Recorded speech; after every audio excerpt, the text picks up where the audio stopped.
me talking to someone, just one person struggling with IELTS. First of all, I didn't take any courses. Yeah, I didn't spend any money on it. Great way to practice speaking. I think it's possible to improve by one full band with about... Hello guys, welcome to my channel. I am Rory. Today I'm going to share some tips and strategies that can potentially benefit those who preparing for IELTS, because I recently passed it. I passed it on the first attempt. It still feels very surreal. It's quite nerve-wracking because, sure, when I was taking the exam, I was very nervous. But also sharing such tips because I feel like who the hell I am to share such strategies. But because I wasn't an inherently academically thriving child, I wasn't a good student. I didn't go to a prestige university, but I passed it. So you can do it as well. If you're struggling there, hang in there. You will eventually push through it.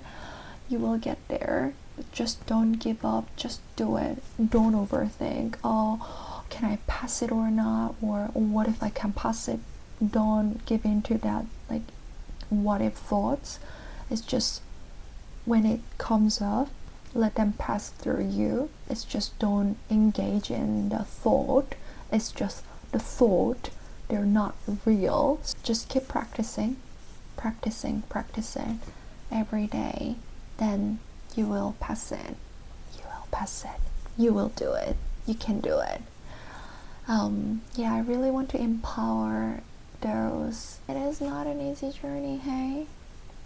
I'm just gonna think of it as me talking to someone, just one person struggling with IELTS, and just being there, holding their hands, and here, these are the tips that I adopted into my routine. So maybe this can help you as well, sort of vibe.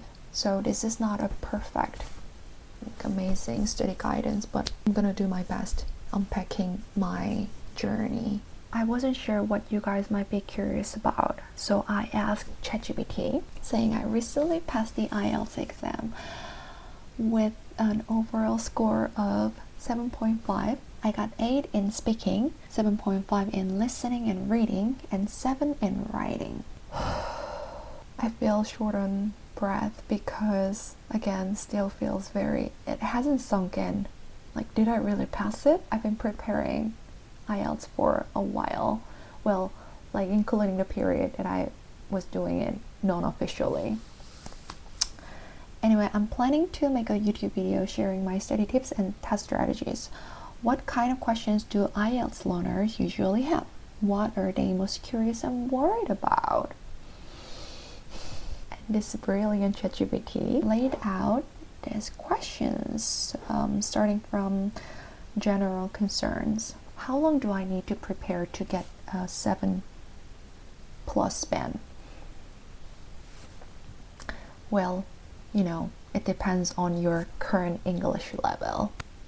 But from my experience, I think it's possible to improve by one full band with about 2 months of focused preparation. Personally, I practiced consistently and seriously only for 2 months before taking the test, and then I passed it. I focused only on reading and writing because those 2 sections I wasn't really confident in. And 2 months ago, I would have scored a 6 or even lower than that in both reading and writing. But with daily practice, I eventually got 7.5 in reading and 7 in writing. But daily practice as in you completing one whole section every day. So for reading, that would be 3 passages and 40 questions. And then writing, completing 2 tasks, task 1 and 2. Ideally doing them all in a row, because in a real exam you have to do them in a row. But I remember in the first month of preparation, I couldn't really do them in a row. It took me actually 2 hours for me to complete the whole reading sections, but I think, yeah, I took it. You don't want to read the whole passages. IELTS reading, I don't think it's about really comprehending each line, but it's more about spotting answers and then copy and paste it. It's just looking for answers. It's not really about comprehension, I think. And writing as well. Given that you do it every day, sections that you are not really confident in, then you can improve by 1 full point, or maybe depend 1.5 with 2 months of focused, dedicated preparation. But for speaking, I didn't really practice speaking because it has been actually 5 or 4 years since I spoke English daily. You will find it out in my previous videos. I don't really have any Korean friends. I'm from Korea. I've been hanging out with native English speakers or those who are willing to speak in English. So that's how I practice speaking. But if you are not confident in speaking, then I would recommend speaking in English at least 30 minutes a day. And by doing that for 2 months in a row, I'm sure you can improve by 1 full point in speaking. For listening, the same. You do it every day. You do one full listening section every day for 2 months. So if your current level is 5, then do it. But there are lots of variations. It depends if you can do it. If you don't have a full-time job, if you can fully dedicate your whole time and energy, everything except your sleeping hours, you can dedicate your whole energy time to IELTS, then maybe you can improve by, I don't know, 2 full point for 2 months or even a month. And which resources did you use? Books, websites, apps, YouTube channels? Well, first of all, I didn't take any courses. Yeah, I didn't spend any money on it. But thankfully, as I said, all of my close friends are native speakers.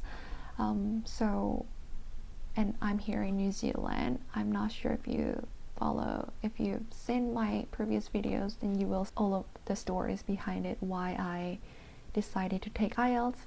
I want to become a teacher in New Zealand. So, yeah.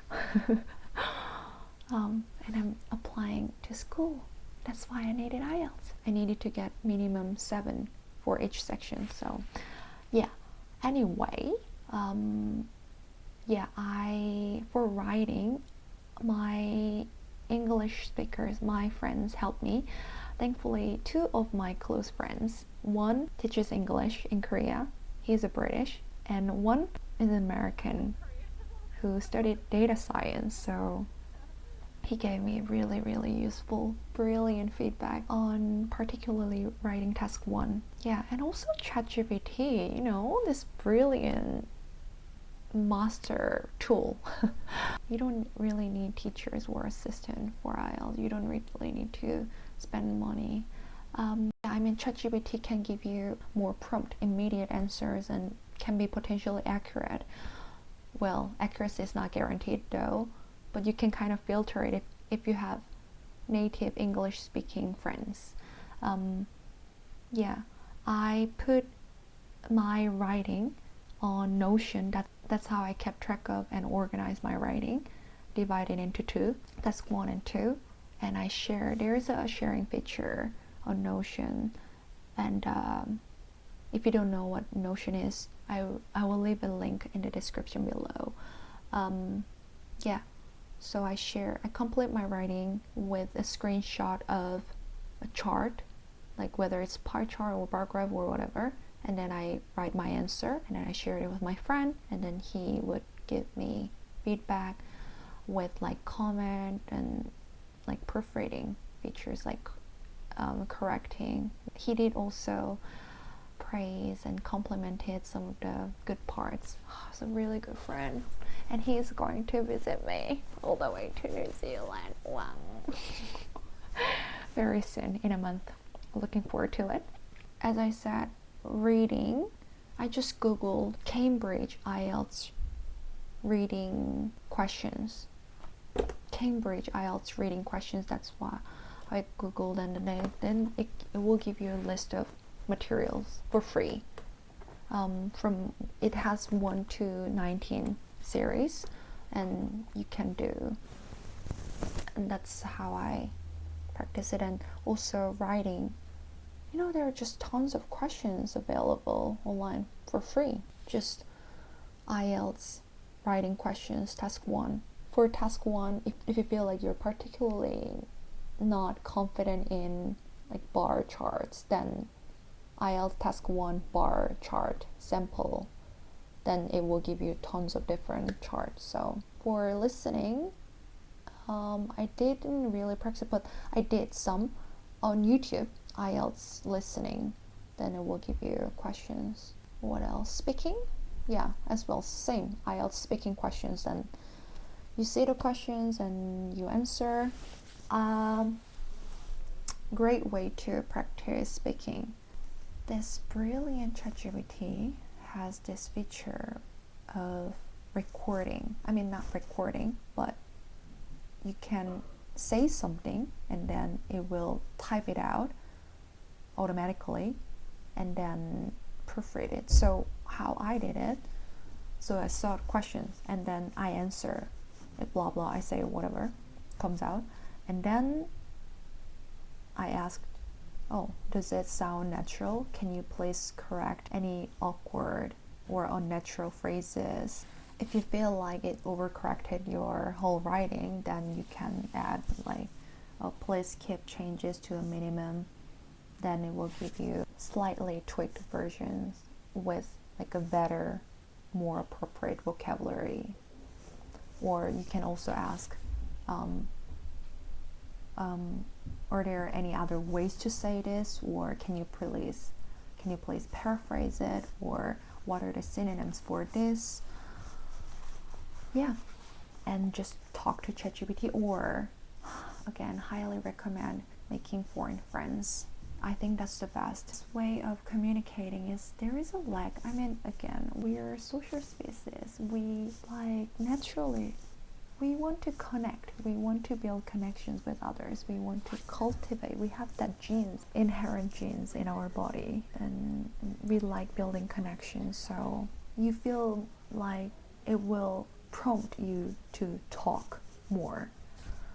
Oh, you get kind of stuck sometimes, like, oh, what should I say? You don't know what to say. But when you're actually engaging in a conversation with somebody else, then that atmosphere prompts you to talk, if that makes sense. So yeah, because like what's the ChatGPT with this robot, I mean, if it prompts you enough, then that's brilliant, that's great. But friends with native speakers, you can also improve your listening as well, and it's fun. It is fun. It should be fun. I mean, and then the third question, should I take the paper-based or computer-based test?